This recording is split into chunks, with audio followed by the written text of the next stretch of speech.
Hey, welcome back Stream Keepers and welcome back to my channel.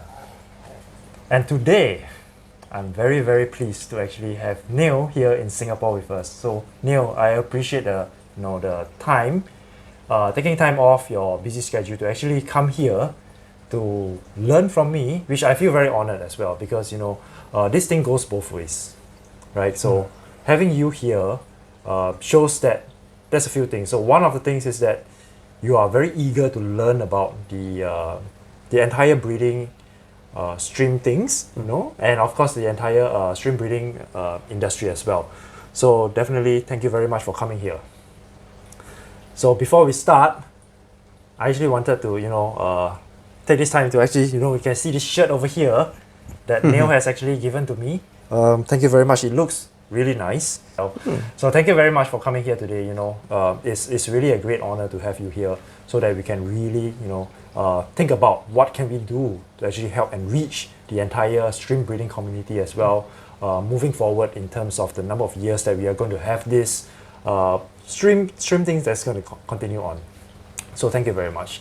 So for today, what we're going to do is that we are going to get Neil over here to actually start to scoop some of the streams to learn hands-on session, to actually learn how to look at the streams, male and female, grading perspective as well. I think that is something that I have also shared with John from India as well. He has done the PBL, so this time Neil, you're going to do the black stardust. So that is going to be a next level. So we're going to get into it, and then we'll come back with a summary of it, and of course from there we will then do the so-called podcast of it. Okay, so we actually have Neil here, who is actually helping to net some of the streams as a learning process to understand what is required from a breeder's perspective, what is the criteria for selecting some of these breeding streams. Like for example, we want to have over here at least 10 females and 2 males, and that's where we are normally starting off in terms of the breeding tank. So I'm just giving him a task to actually get all these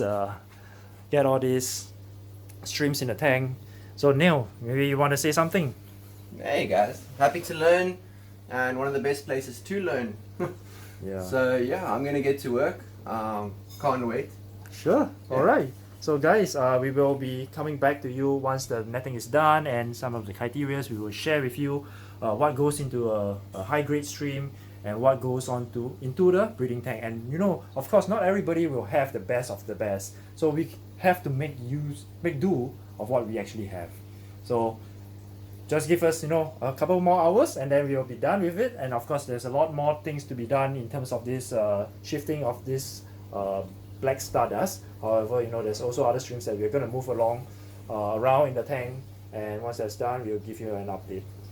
Okay, so here we are back with the streams that's being selected for the breeding tank, and over here you can see that some of the criteria that we look for is at least they have a back line on the back of the head all the way down to the tail, and then definitely we want to have these little spots at the body. You can actually see the body spots, and a prominent a face spot as well over here. You can see, of course, if you have anything that is slightly bluish, I think that's a bonus. I think you did a great job here, Neil. Thank you. Excellent job to actually select all these females and males in this tank. Is really looking great. I think you have grasped the concept of how to actually understand what is being looked at from a grading perspective. So well done. Thank you so much. Wow, finally we are back here. Yeah, thanks Neil, for the hard work that we have been doing. Appreciate it. So I think this will be a good time for you to share with us the entire process that you've gone through. What are some of the things that you truly learn from this episode, or from this short few hours that you have been here to actually learn about streams? All right, no, thanks guys. Hi guys, thanks for having me. Thank you for having me here in Singapore. Thank you for hosting me. Your country is really beautiful. It's been an eye-opener coming from South Africa. we don't experience the great public transport. There's so much that anybody could learn just from coming here and learning from the culture. Right. It's been really, really good, and it's helped me learn more about myself, and then also about the hobby. Right. You know, you've taken me to a few places to go and see where the imports come from. Right. And it's a massive eye opener to see how things are done, and then it also helps me improve how I do things on the end as a breeder. And one of the things that I've learned the most is to trust your source, because some of the places you see how things are kept, and it's quite scary. Right. How livestock is kept. I'm a very caring person about my livestock. If I lose a shrimp or two, I'm not happy. Right. I feel it, you know. Where I'm not sure everybody is like that. Right. That's involved in the hobby. So one of the best things that I looked at now was you invited me to come and do selective breeding. Correct. And it's something everyone speaks about. But how do I learn by myself? Correct. I can select all I want, but I could be selecting The wrong trait, Yeah. what I think looks good. I know we had a chat about one shrimp that you were like, no, that's not what you want. And I was like, but damn, that shrimp looks good. Right. And it might have looked good 5 years ago. And now the popularity, etc., not as much. Right. So with what we did now is we selectively bred black stardust. And it's a shrimp I've never even seen in person before. I do own some red stardust, which are doing very, very well. But in terms of the black stardust, there are certain things that I had to look for, and what you did was very clever. Is you said, I want this grade and go. And I was there, just, you'll see how I was going through shrimp after shrimp, trying to, in my own head, decide what was the grade. And the moment I had caught a few and I said I'm done, then you looked at what I did and you pointed out, this is not what I'm looking for. This is not what I'm looking for. And I learned. I learned in a big way, and I can now, because I've seen it and I learned from my own mistake, Right. I can now in future correct that mistake and move forward with that specific shrimp. And Right. that's what makes the hobby so challenging and amazing at the same time, is how you can learn things all the time, no matter what level you are. You're always just learning, whether you're starting out or whether you're at the top of your game. Right. You can always be learning. Correct. So thanks, Neil, for being here, and I would like to echo what you have said, that it's always an ever learning process. If you stop learning, you stop progressing, then you're actually going backwards. So that's something that I think from our perspective is that we are constantly evolving, trying to learn new things and how to make it better. But source is one of the things that is really critical. Yes. Yeah, it's really critical, because if you are unable to trace the source back to where it is from, then it's going to be a question for everybody to ask. Where is it from? How are you sure that this is being bred by this and that? So so it's very critical. So maybe another question is, from that selection process and things like that, and of course a lot of discussions in between us, what are some of the things you have picked up from this trip? What will you have done differently when you go back? Well, one thing I know is South Africa is very far from a lot of the sources. So when I started out about 5 years ago, I bought shrimp from wherever I could get them. If I liked a blue bolt, I bought a blue bolt from 5 people, because sometimes you buy them, they die, or sometimes you buy them, you don't know how they look, but then you don't get rid of what you had. Correct. And I think one of the things I learned the most here is that you can get something, if you don't like it, stop, start again. Okay. Or if you are unhappy with the shrimp that you have at the moment, don't continue. Don't try and breed up. Don't try and create something better and fix a problem. Yeah. We chatted about my one shrimp that I've been breeding for years that is starting to give off another shrimp. And I had no idea for the last 4 years breeding those shrimp, this hasn't happened. Right. And then you said this could have happened 11 generations ago. This could have happened way before your time. Right, right. And because you got the shrimp from a place that the person doesn't uphold a history, maybe that person themselves didn't even know. Yeah, exactly. Yeah. It's very important to get quality from day one. At the moment, we've got our own deep blue bolt line, Right. which is very exciting. But it's taken me 2 years Right. to get to a point where I'm happy enough to sell to people and have confidence in that line that they are producing a good high percentage of deep blue bolt babies. Right. And I think this is what the hobby has created, is there are talented breeders around the world, Correct. guys that have been doing it for many years. Associate yourselves with those people and you yourself could grow in more ways than you could ever think. Right. So I just wanted to come back to one of the comments that you have mentioned about, don't try to fix it. Right. And there's always opportunities to actually start afresh and then start from there again. So what are some of the things that, for example, if a guy with 3 tanks and he doesn't want the streams anymore, what should he do? What should he, should he be selling away his streams and then start afresh, or trying to keep fixing the issue or fixing the stream problem? I think it depends on their goal. If they would just like to keep shrimp, Right. and they would like to add better shrimp, that's a keeper and not a breeder. Right. If you physically want to breed shrimp to be able to pass them on to somebody else Right. and have the confidence you are giving somebody good shrimp, don't try fix. Maybe sell them to somebody who's a keeper, Right.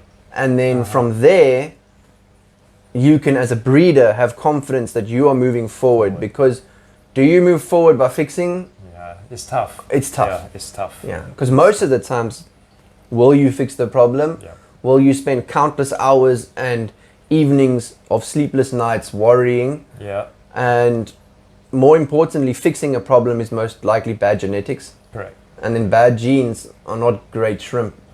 So that's my opinion. Yeah, I think that's good, because I think the question is, because a lot of these so-called keepers, once they purchase the stream, they feel a little bit attached to them, and they are reluctant to actually move them out of it or to pass the problem to another person. So I think that is something that is more of a process where we can actually help those so-called keepers to actually do a buyback or something. You trade, I give you a 10% discount or something. So we can actually help them start afresh. You take my streams and then I will give you some good streams at a better discount. So I think there's a lot of ways to actually help new keepers move forward. Yeah, so that's something that maybe we can think about in terms of helping future keepers as well. So thank you for that. So other than that, is there something that you would have? I mean, when you're back home in South Africa, consider doing something different? Well, with me, I've been trying to do as much selective breeding as possible, but without seeing how it's done, what traits to look for. Right. It's been difficult. It's been difficult. I've been getting what I want to do. Correct. So what about from a selective breeding perspective, right? So you want to do selective breeding, you need to have more tanks. Yes. Right. So what are your plans in terms of will you be considering more tanks in the shop or something like that? Or Yeah. So I think I'm gonna have quite a few more tanks. okay. It's a problem, but a good problem to have. Yeah. I don't think there's any way forward with the amount of shrimp I have to stick to the amount of tanks I have. Correct. Okay. So there might be something in the pipeline. So you're starting to think about expanding. Definitely. Okay. Definitely. Okay. And it's only going to help the South African hobby even more. Right. Agree. If somebody in South Africa is willing to have a lot more tanks, and there are guys in South Africa that have a lot of tanks and are doing very good selective breeding at the moment. Right. The more of us there are that are sticking to a good guideline, the better the hobby will become. Correct. And we might even be looking to host a competition Oh, nice. in the future. Oh, that's good. Maybe this year. We will still finalize plans. We're looking at getting a good judge. We'll chat. We'll sort things out. But in terms of the hobby, we've never had a competition before. Right. And how do we know who's doing well unless we put shrimps next to each other? And I think a competition alone will help the local hobbyists even just come and view the competition. Right. Then they can ask a judge, why did you pick that shrimp to be the winner? Correct. Why did this shrimp win? Because we've seen it overseas and we see the results and everybody's like, wow, that shrimp looks amazing, but why? Yeah. And I think asking these questions is very good for the hobby. And as you say, what is the plan for the future? The plan is grow the hobby in South Africa. So I think that in itself, growing the hobby is a very, very noble thing to do. It takes a lot of time and effort to actually, if you want to host competitions and things like that, you have exhibitors, you have like committees and people who actually needs to actually be there to help you with, organizing all this stuff. So that is huge. There's a lot of time involved. Do what you love, and you won't work another day in your life. Yeah, that's true. That's as well. it, yeah. But Neil, honestly, from a shrimp breeding perspective, you have come a long way. Thank you. The first time I meet you in South Africa and now over here, your knowledge has grown a lot. Thank you. So I have seen that. I have seen that across the many visits that we have met up, and of course the exchanges we have on WhatsApp. You have done an amazing job. Keep doing what you are doing. I'm sure the South African breeders will appreciate what you are doing, putting in the effort, the time, the resources, the investments and things like that, to get quality streams, to get the knowledge to help the South Africa breeders to actually come together. Of course, I know a lot of people think that you are a shop, you have to make profits and things like that. But that's beside the point, because there are a lot of other shops that do not want to do anything. Agreed. Yeah. Right. So having that balance where you are, still running your shop, making a profit, and then on the side you are still working very hard to actually educate the public, educate the breeders, and bringing good quality streams to the South African breeders. I think that in itself is admirable. So thank you for doing that. I'm sure they will love it. What I've seen is in one of your last videos, everyone got to meet David at one of the end of the videos, and even since that day, he was just starting by us. He's grown so much, and he's copying almost what I do, and what I learn, we learn together. So he's growing so much, and I just see it that he's getting a reputation in the hobby of a guy who has very good quality shrimps. Oh, that's good. And he has a high standard for himself, which is even better. Right. If you're trying to do what we do and you don't have a standard, where you're going, what's your goal? Correct. Which something we discussed is what kind of timeline should I have on a goal? It's so important. And he recently got Orange Eye Royal Blues from me, and he's so excited. And that makes me so happy. And I'm sure he'll be watching this video, and he's been struggling, but we've been working through it, and he's finally having some success. Oh, that's nice. And that's the only reason why I do what I do. Okay. Is every person that has success doing what we do, that's why the shrimp hobby is so positive. People see success. Correct. And that's just amazing. Yes, that's good. Yeah, I think one of the videos we talk about building breeders up, and that's exactly what we want to do in the hobby. Instead of pushing people downwards, we want to build the breeders up. It takes a lot of time and effort to build a single breeder up. Yes. It takes a long time, and to do it, we have to do it in a sustainable way. So that, it's great. Thanks. So thank you very much, Neil. For coming here to Singapore. That's amazing. And I would like to wish you, in the next few days, enjoy yourself in Singapore. definitely welcome you back again. And you know, who knows, we have the stream competition this year and I'll be there. That'll be amazing. Yeah. And thanks to everyone. Keep on shrimping. Thank you. And for those who like this video, please remember to give a thumbs up. And you know, please remember this shirt. This is a very nice shirt. And for those who are new to this channel, please remember to subscribe. And until next time, peace out.